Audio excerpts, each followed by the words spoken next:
I, 28 male, guess I'm writing this because I need to get it off my chest and figure out if I handle things right. Been with Marlene, 26, for almost 3 years, living together for the last year and a half. Everything seemed solid, or so I thought.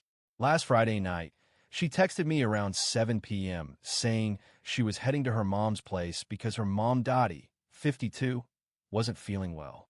Nothing unusual there. Marlene's super close with her mom and visits her at least twice a week. I was planning a chill gaming night with the boys anyway, so I just sent back, hope she feels better. Love you. Here's where it gets interesting.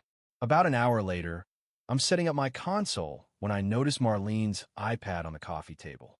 She'd left it behind, which was weird because she usually takes it everywhere.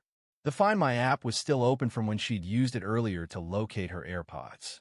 And right there on the screen, I could see her Apple Watch location. The Meridian Hotel downtown, not her mom's house in the suburbs. My first thought was maybe she stopped somewhere on the way. But when I checked again 30 minutes later, still at the hotel. Specifically, at their rooftop bar, you could tell from the floor indicator on the detailed view. Now, I could have called her right then. Could have driven down there. But something made me pause. If she was lying about being at her mom's, there was a reason, and I wanted to know what that reason was before I showed my hand. So instead, I took a screenshot of the location, circled the hotel bar, and sent it to Dottie with a message. Looks like she missed your exit, winky face. Hope you're feeling better. The response was immediate. 3 missed calls from Dottie in the span of 2 minutes. When I finally picked up, she was confused as hell. What do you mean? I'm not sick. I haven't talked to Marlene since Tuesday. I explained the situation. Dottie went from confused to pissed. Like scary pissed. She said she'd handle it and hung up. 20 minutes later, my phone exploded. Marlene calling, texting, calling again. I let it all go to voicemail. The text started friendly-ish. Hey babe, mom's feeling better. Heading home soon. Then concerned. Why aren't you answering? Is everything okay? Then frantic. Ethan, please pick up. This isn't what it looks like. I can explain everything. Please answer your phone. I turned off my phone and continued gaming. When I turned it back on around midnight, I had 37 missed calls, 52 texts, and 8 voicemails. The last voicemail was her crying, saying she was outside our apartment door, and I needed to let her in because she forgot her keys. I looked out the peephole. Yep, there she was. Makeup smeared, dress way too nice for taking care of a sick mother. I opened the door, said, your stuff will be in boxes by Monday, and closed it in her face. The pounding and yelling that followed probably woke up half the building, but I just put on my noise-canceling headphones and went to bed in the guest room. Saturday morning update coming soon. It gets worse. Update 1. Woke up Saturday to find Marlene had slept against our apartment door. The building manager was there when I opened it, and she literally fell backwards into the apartment. Carl, the building manager, looked embarrassed and said several neighbors complained about the noise. I apologized, helped Marlene to her feet, and told her she had 1 hour to pack essentials. That's when the entitlement started. She actually had the audacity to be mad at me. You humiliated me, she screamed. My mom called me 47 times. She showed up at the hotel. Do you know how embarrassing that was? I just stared at her. You lied about where you were. I wasn't doing anything wrong. I was just getting drinks with friends. Which friends? Silence. Male or female friends? More silence. And why lie about it if it was innocent? That's when she switched tactics. Went from angry to victim in 0.2 seconds. Tears, sobbing, the whole performance. Talking about how I'm too controlling, how she needs space, how she can't even have a night out without me questioning her. I pulled out my phone and showed her our text history. In 3 years, I'd never once told her she couldn't go out. Never checked up on her. Never even asked for details unless she volunteered them. The only reason I knew where she was this time was pure accident. But you sent my mother after me, she wailed. No, I sent your mother a screenshot showing you weren't where you said you'd be. What happened after that was between you two. She tried to storm into our bedroom, but I'd already changed the locks on that door. Interior lock, easy swap, did it at 6 a.m. Her stuff was in boxes in the living room. Just essentials, clothes, toiletries, medications. I told her she could coordinate getting the rest through a third party. The nuclear meltdown that followed was something to behold. She called me every name in the book, said I'd regret this, that I was overreacting, that I was ruining the best thing that ever happened to me. Then came the kicker. You can't just kick me out. I live here. I have rights. She was right about one thing. She had been living there long enough to establish residency. But here's what she didn't know. The lease was up for renewal in exactly 11 days. And only my name was on it. You're right, I said calmly. Which is why I'm giving you 30 days notice that I won't be renewing the lease with you on it. Here's your formal notice. I handed her the document I'd printed that morning. The look on her face was priceless. She grabbed her boxes and left, but not before delivering one final threat. Tanner's going to hear about this. Tanner, 31, is her older brother. Ex-Marine, personal trainer, thinks the sun rises and sets on his baby sister. I've been expecting this card to be played. Cool, I said. Tell him I'll be at the gym Monday at 6 a.m. like always. She slammed the door so hard a picture fell off the wall. But the story doesn't end there. Because Saturday afternoon, I got a call from an unexpected source, the bartender from the Meridian Hotel. Update 2. Saturday afternoon, I was deep cleaning the apartment. Amazing how therapeutic throwing away someone's forgotten hair ties can be when my phone rang. Unknown local number. Hello. Hey, is this Ethan? Marlene's boyfriend. Ex-boyfriend. Who's this? My name's Jerome. I'm a bartender at the Meridian. Look, I probably shouldn't be calling, but my conscience is killing me. My stomach dropped. What's going on? Your ex was here last night with some dude. They were all over each other until this older lady showed up and caused a scene. Security had to escort them all out. But here's the thing, this wasn't the first time. What do you mean? I mean, she's been coming in every Friday for the past 2 months. Always with the same guy. Always paying cash. Always left together around 11. I remember because she tips like crap and acts entitled as hell to my staff. I thanked Jerome and hung up. 2 months. Every Friday. All those times she was at her mom's, or out with the girls, or working late. But wait, it gets better. Sunday morning, I woke up to a text from Dottie. Can we talk? I have information you need to know. We met for coffee. Dottie looked exhausted and pissed in equal measure. She slid a folder across the table. I did some digging after Friday night, she said. The man she was with? That's Garrett Walsh. He's her boss's son. I nearly choked on my coffee. Marlene worked as a marketing coordinator at a mid-size firm. Her boss, Patricia Walsh, was known for being a hard ass who didn't tolerate BS. Her son Garrett was 34, married with 2 kids, and worked in the family business.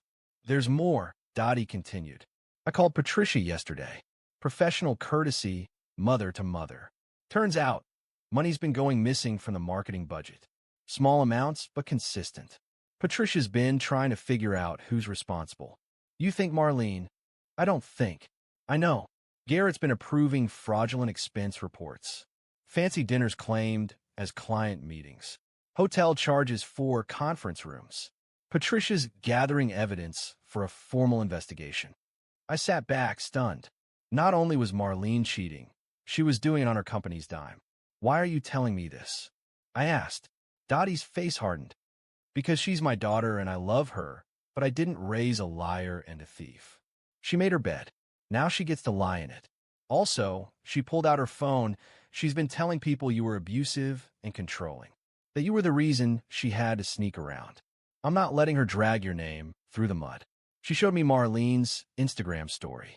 A black screen with white text. Sometimes you don't realize you're in a toxic relationship until you try to breathe. Starting fresh. Broken heart. The comments were full of support from her friends. You deserve better. He never appreciated you. Controlling men are the worst.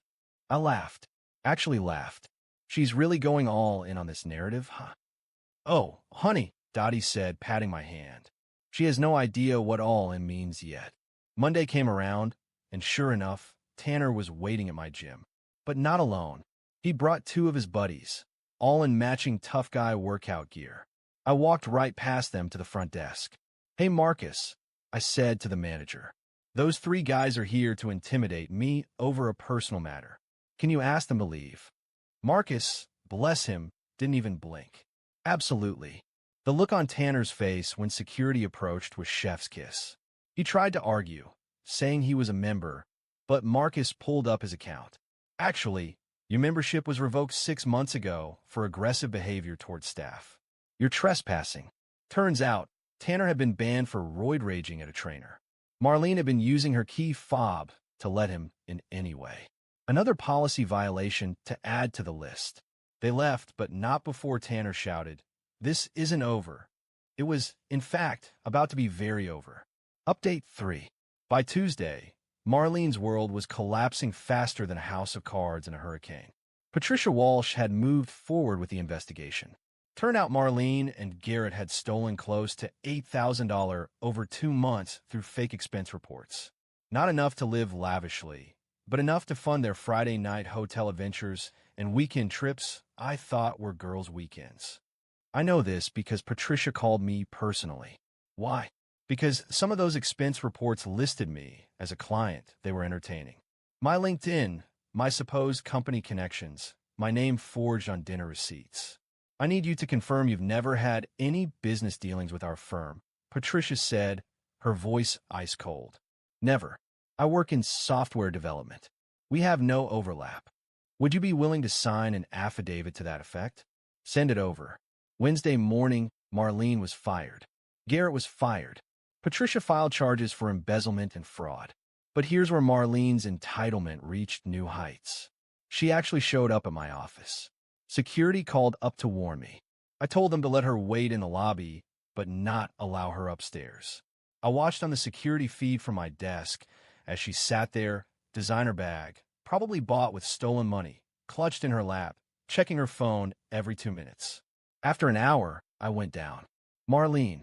She jumped up, started toward me with arms outstretched like we were in some rom-com. I stepped back. "How could you do this to me?" she hissed. "Do what?" "Tell the truth when asked. You got me fired. I'm being charged with crimes. You got yourself fired. You committed crimes. It was just. Garrett said it was fine. Everyone does it. You don't understand how corporate culture works. I understand theft. So does the district attorney." She actually stomped her foot. Like a toddler. "You're ruining my life over a few dinners. You ruined your own life. I just declined to lie for you." Then came a manipulation masterclass. She cycled through. Tears. "I loved you. How can you be so cold?" Bargaining. "If you tell them we were together at those dinners, this all goes away." Threats. "I'll tell everyone you abused me." Guilt. 3 years meant nothing to you? More tears. "I have nowhere to go." That last one was a lie. Dottie had confirmed Marlene was staying with her, but had worn out her welcome in record time by. Expecting Dottie to call in sick to drive her around. Her car was repossessed. Turns out she'd been missing payments. Demanding money for a lawyer. Trying to get Dottie to lie about witnessing business dinners. Leaving disaster zones everywhere and expecting maid service. Bringing Garrett over while Dottie was at work. He was also freshly divorced by this point. Security eventually escorted Marlene out when she refused to leave. She made enough of a scene that building management banned her from the premises. But the peak entitlement came Thursday night. I was at home, finally enjoying some peace, when I got a call from my landlord. Marlene had contacted him claiming to be my wife, saying I was having a mental breakdown and she needed emergency access to their apartment for my safety. Fortunately, my landlord knew I was single on the lease and called me instead of letting her in. She was very convincing, he said.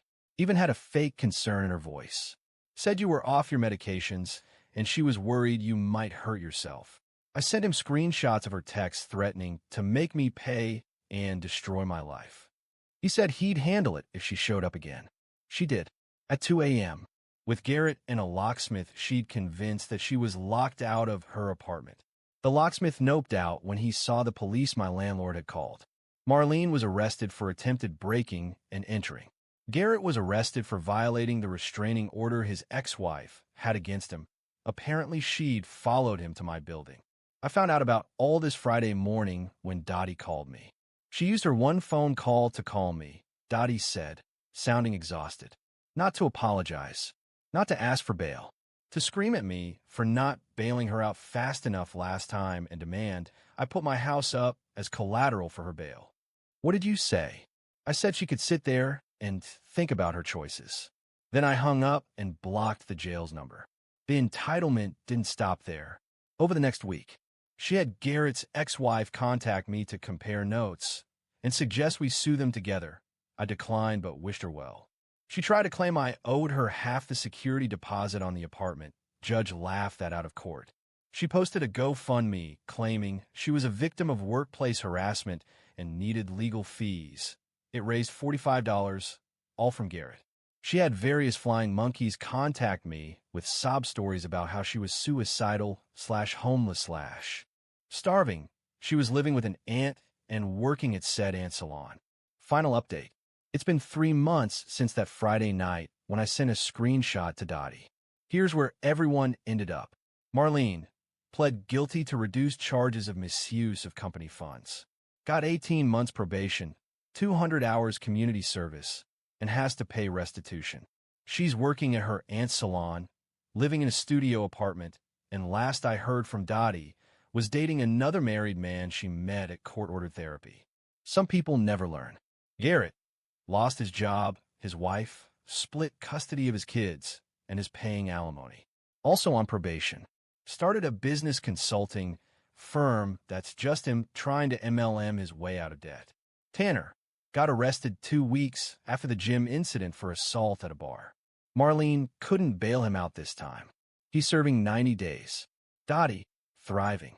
Cut Marlene off completely after she tried to steal Dottie's credit card for lawyer fees. Joined a book club, started dating a nice man from her church, and sends me Christmas cards. Me, I'm good. Renewed the lease, got a promotion at work. Turns out having a crazy ex makes your boss very sympathetic to needing time off for court, and started dating a woman from my climbing gym who thinks this whole story is wild. My only regret is not seeing the red flag sooner, but hey, lesson learned. The Meridian Hotel. Jerome the bartender hit me up last month. Apparently, they now have a photo of Marlene and Garrett behind the bar as banned customers. He said the staff calls it the Wall of Shame, and my ex has the honor of being couple number 3. Looking back, that split-second decision to send a screenshot instead of confronting her directly was the best choice I could have made. It let her entitlement fully reveal itself without me getting drawn into the drama. Sometimes the best revenge isn't elaborate. It's just stepping back and letting people face the consequences of their own actions. To everyone who's been cheated on, you deserve better. Don't let them gaslight you into thinking their betrayal is your fault. And always, always trust your gut. Peace out. Edit. Since a lot of people asked, yes, this is real. No, I'm not taking her back. And yes, Dottie is basically my adopted mom now. She makes killer lasagna.